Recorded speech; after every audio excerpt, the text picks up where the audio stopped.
What's going on, everybody? Dottz Gaming here, and today I have my updated Magister Magicka Sorcerer build for the Elder Scrolls Online Greymoor patch. So thankfully, my Sorcerer was one of my easiest classes to update for Greymoor. It did really not need that many changes coming from Harrowstorm to now, simply because Magic Sword defense didn't really change all that much going into this patch. So I didn't have to make like all these like crazy changes to the build. You know, it still performs just as well now as it did in Harrowstorm, in my opinion. I've done some testing with this build in BGs and duels. It will work in a variety of environments, open world, duels, like I said, no CP. It's a solid build, and I really like it a lot. It's also very simple and easy to put together, which is another thing I do like. So if you're looking for a very simplistic build to assemble, this will be a really good one for you. But guys, before we get into the rest of this build video, I do want to thank the sponsor of this video, Raid Shadow Legends. Want to be the hero of your own fantasy? Enter the epic world of Talaria, where Dark Elves meet the Sacred Order and the Banner Lords are in an endless war with the undead hordes. Collect, equip, train, and upgrade your team of heroes in order to start a journey of a lifetime. Raid Shadow Legends will take you to the world of dark fantasy and realism, and it is free to play on both mobile and PC. So today we're going to take a look at some of our champions and user reviews and items recommended for that champion. So we're going to click on our anointed and take a look at some of the reviews other players have left to see where he's, you know, pretty good and where he's not as efficient. We're going to take a look at some recommended artifacts, and if we wanted to, we could go directly to those levels where we could actually unlock those artifacts. But I actually have something better that I've gotten from just playing the game, the Divine Life set, that I'll actually go into the slots that he has open, and it's kind of like a hybrid from what other people have recommended. So we'll equip that to him, and he will be all ready to go. Now, besides going through and fighting a variety of different enemy types throughout the in-game world of Raid Shadow Legends, there are also ongoing tournaments in the game as well. Challenge yourself to your edge in the ongoing tournaments. Compete against an entire raid community while fighting in the Spider's Den, Ice Golem's Peak, the Almighty Fire Knight, or the Notorious Dragon, and you can win some awesome rewards and rare artifacts. And now you can compete in the brand new arena tournament, earn points according to your tier, and win awesome rewards in the local and global tournament. So support my channel by downloading Raid Shadow Legends today via the link in the description below. And if you're a new player, you can get 100,000 silver and a free epic champion. You will find your own rewards here in your inbox for the next 30 days only. Let's move right into it, though. And our first set is going to be a new one. We are not running Bloodspawn or one Chewed and one Lord Warden anymore because those things both got nerfed into the ground. So instead, we are running Engine Guardian. So you get a line of health recovery, and when you use an ability, you have a 25% chance to summon a Dwemer Automaton to restore 531 Magicka or health, or excuse me, Magicka or stamina every half second for 6 seconds, or 2170 health to you every half second for 6 seconds, and it's going to occur once every 10 seconds. So the Engine Guardian got some changes going into Greymoor, and it is a really powerful set right now. You can get either a good bit of recovery from this set, or you get an absolutely monstrous heal coming out of this set. And the good thing for Magzork is we can really take advantage of all three pieces of this. Obviously, if we get the healing portion, we're able to stay offensive longer because we don't have to worry about healing ourselves as much due to this doing that for us. If we get stamina and maybe we don't need stam, we can start using Dark Conversion and convert it into Magicka. Or if we just get Magicka, then that means we can also stay offensive and not worry about and just really like hit our buttons and really work into our offensive rotation, because our sustain is just being padded really nice by Engine Guardian. So it really provides a lot of utility to Magzork. I really like it a ton, and I definitely recommend it this patch. Now, we are still wearing a Sustain 5-piece, and I am wearing Seducer still, so 2 lines of Magicka recovery, a line of maximum Magicka, and it reduces the cost of your Magicka abilities by 10%.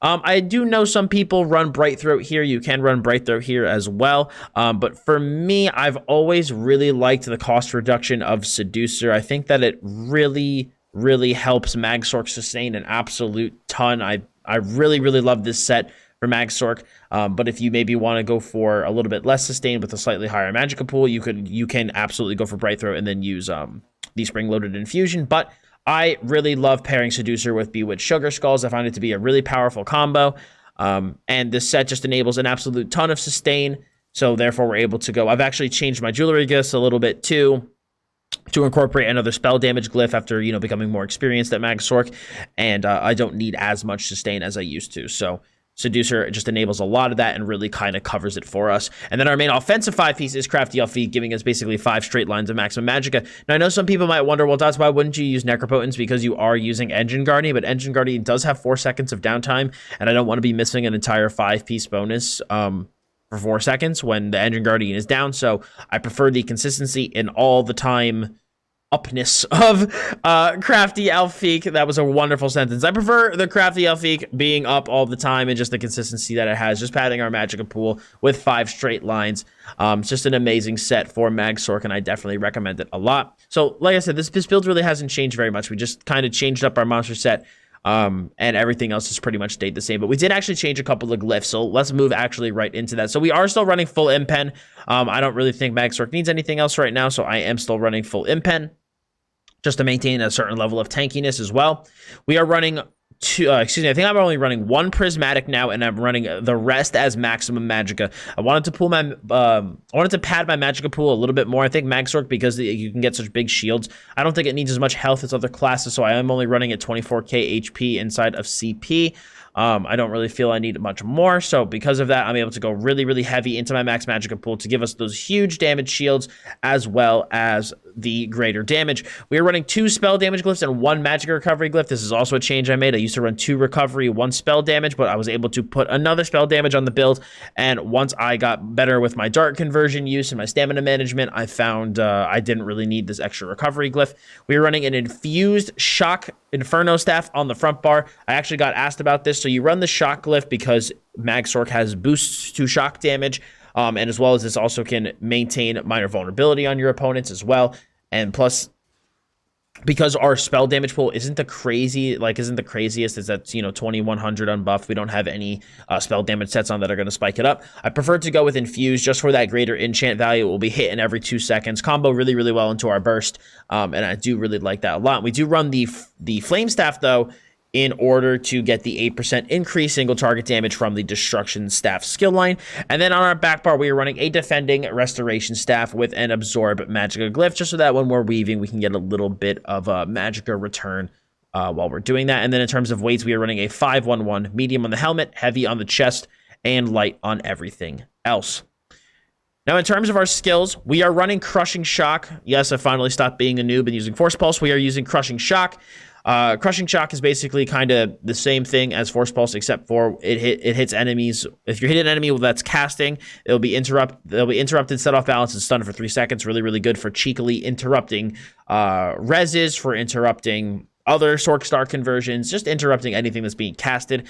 I do still use Force Pulse on something like my Magicka Warden, because my Magicka Warden is very, heavily AoE. So with the splash damage coming from Northern Storm, and just the rest of the kit that Mag Warden has, I feel like you can get a lot of return off of the splash damage from Force Pulse, but Crushing Shock, since Max is just better for Mag Sorc, because Mag Sorc is completely single target, so it just makes more sense to run Crushing Shock.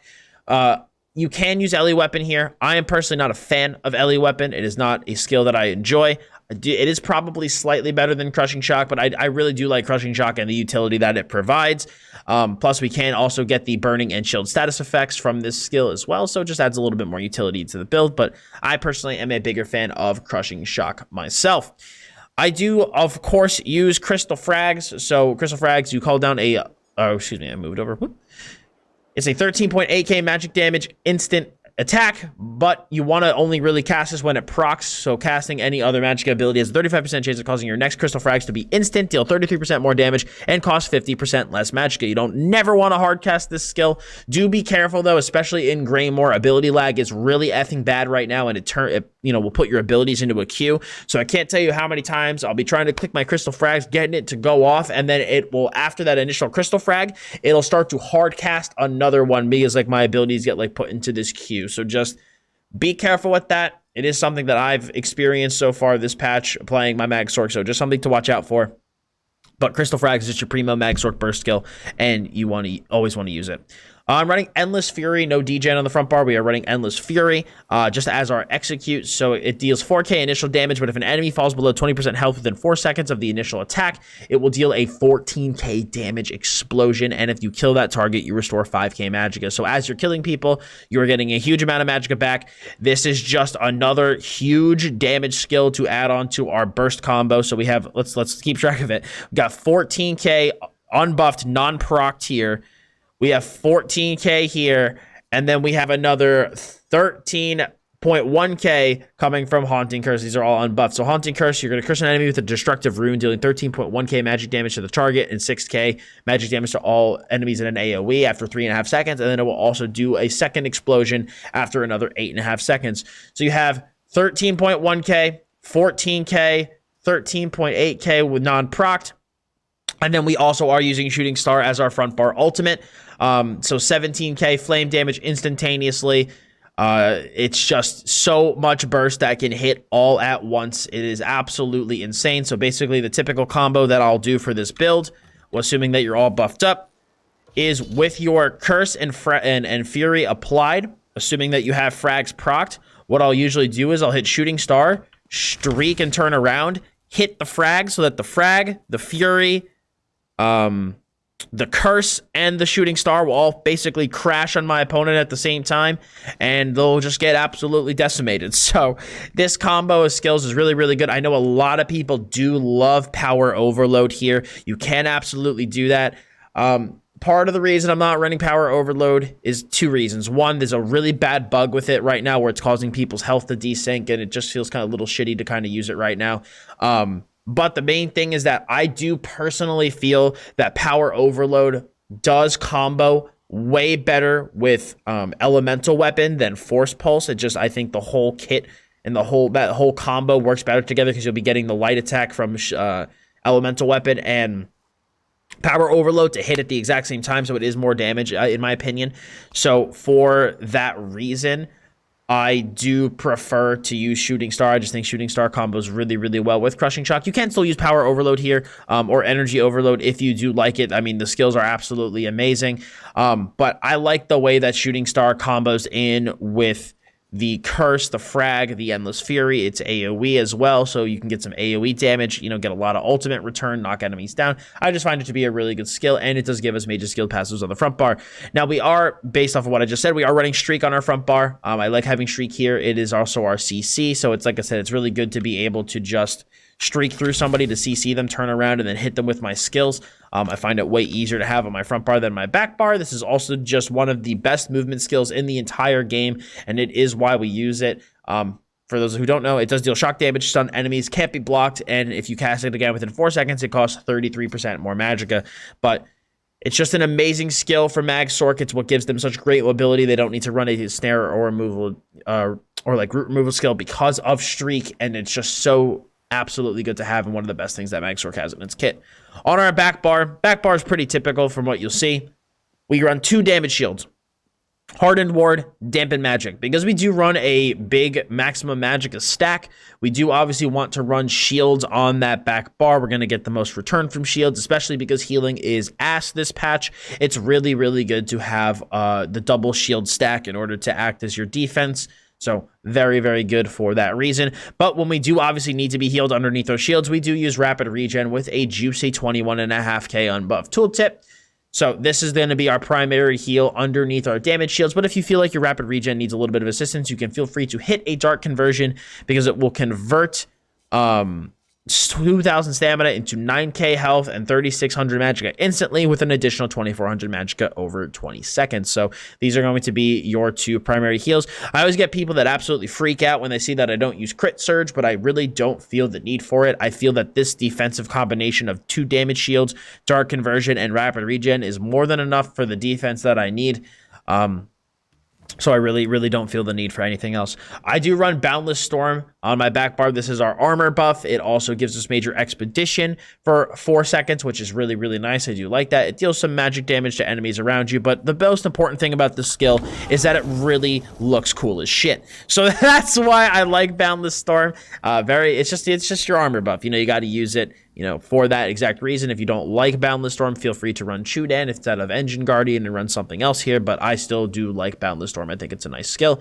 And then as our back bar ultimate, we do have Life Giver. So Life Giver is going to be our defensive ultimate of choice, healing ourselves for 10k health every second for 5 seconds. And when you activate this ability, you automatically cast Regen, Blessing of Protection, and Steadfast Ward at no cost, and these will update based on which morph of each ability you have taken. So for that reason, we do run Rapid Regen, Combat Prayer, and Healing Ward, so that when Life Giver goes off, it will cast these 3 morphed skills. Just our defensive ultimate of choice, and is what we're using on our back bar.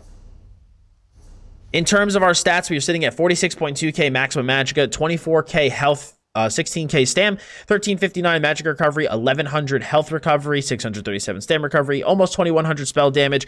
Our crit does go up to 39% with our potion up. We also do have 2500 spell damage with the potion up as well. 11.3k spell resist with 9.5k physical resist with 3.5k crit resist. We are running the Mage Mundus, obviously, because we are going into a Max Magicka stack, so we are using the Mage Mundus for that reason, and we are using the Bewitched Sugar Skulls because it is the best tri-stat food in the game, and also that Light of Health recovery this patch is extremely nice, so I do like having it for that reason.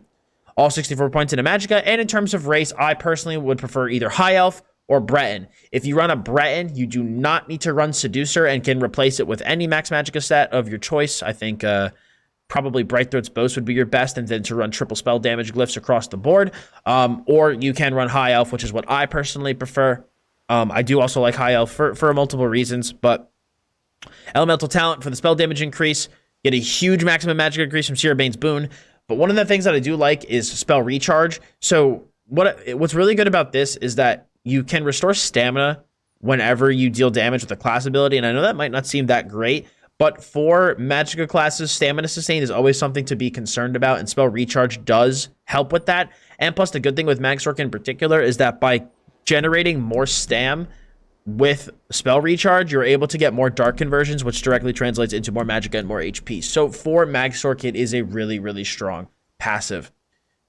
Moving into our champion points, I have 19 in a blessed. I wouldn't even go more than this. I mean, healing did get pretty nerfed. I have this just to pad my rapid regen a little bit, but I would never really even go higher than this. 56 into Elfborn, 64 into Ellie Expert, 50 into Spell Erosion, 81 into Master at Arms with nothing in Thumb, 66 into Ironclad, 33 into Resistant, 48 into Thick Skin, 43 into Hardy and Ellie Defender, and 37 into Bastion.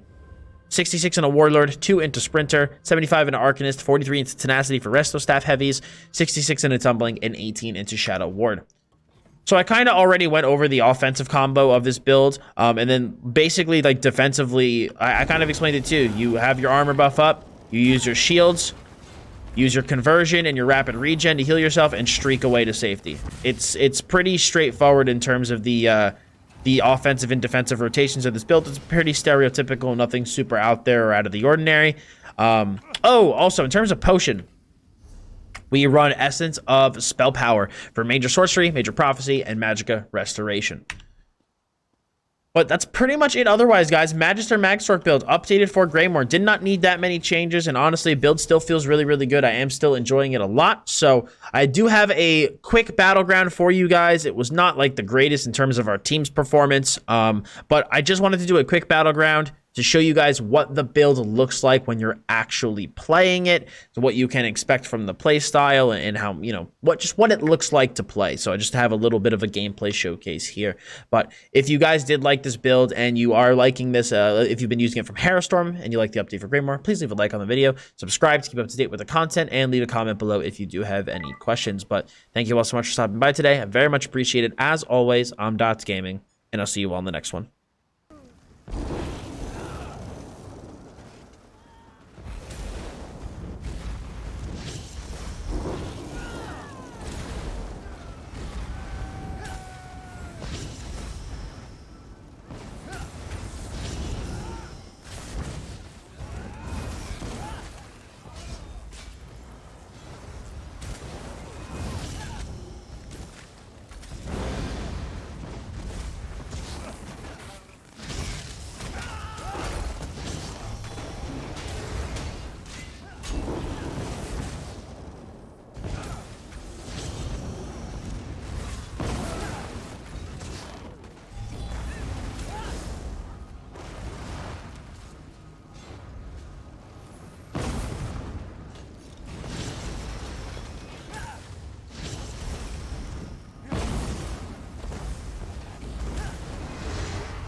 So, I know we didn't win this game, but this was just mostly for a gameplay showcase. I know the beginning was a little rough there. I was kind of getting my hands on the Mag Sorcerer gangs. I haven't played it in a couple of days. It's been a little bit, but again, this Battleground was just to be a little bit of a gameplay showcase, just to show you what the build looks like in terms of playstyle, sustain, and BGs. This build does work in duels and open world. I run it in both as well.